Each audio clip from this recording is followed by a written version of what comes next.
अस्सलामुअलैकुम। आप सब मोमिनीन से गुजारिश है कि हमारे चैनल पीर महल आज़ादारी तसद्दुक़ रज़ा को सब्सक्राइब करें और साथ बेल आइकॉन को लाजमी दबाएं ताकि आपको लेटेस्ट आज़ादारी की वीडियोस मिलती रहें। सलवात पढ़ ले मोहम्मद व आले मोहम्मद पर अल्लाहुम्मा सल्लि अला मोहम्मद व आले मोहम्मद मुअज्जिल फरजहुम।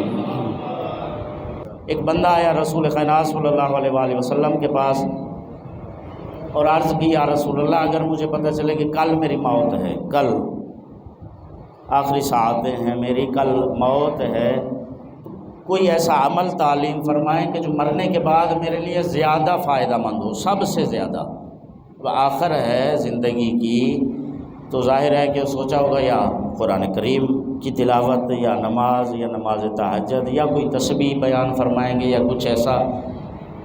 तो रसूल कायनात सल्लल्लाहु अलैहि वसल्लम ने फरमाया कि अगर ऐसा हो जाए और तुम्हें ये मालूम हो जाए कि आखिरी वक्त है, तो सबसे ज़्यादा जिस अमल का मरने के बाद फ़ायदा होगा, सरकार ने फरमाया उन आखिरी औकात में जितना हो सके दीन के हलाल व हराम सीखो, दीन के हलाल व हराम सीखो।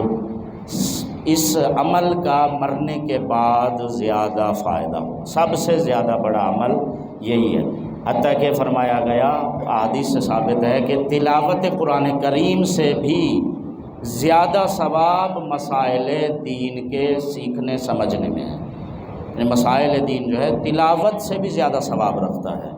तो ज़ाहिर है कि अमल उस वक़्त तक सही हो नहीं। क्यों फरमाया गया कि आलिम सारी रात मुसल्ले पे बिस्तर पे सोया रहे और गैर आलिम जो है वो सारी रात मुसल्ले पे बैठा रहे, तो उसका सोना उससे ज़्यादा अफजल है।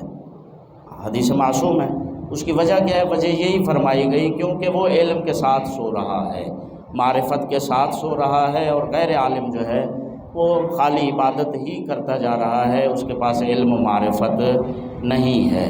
तो लिहाजा बहरहाल ये है कि जितना हो सके इसको जो है वो हम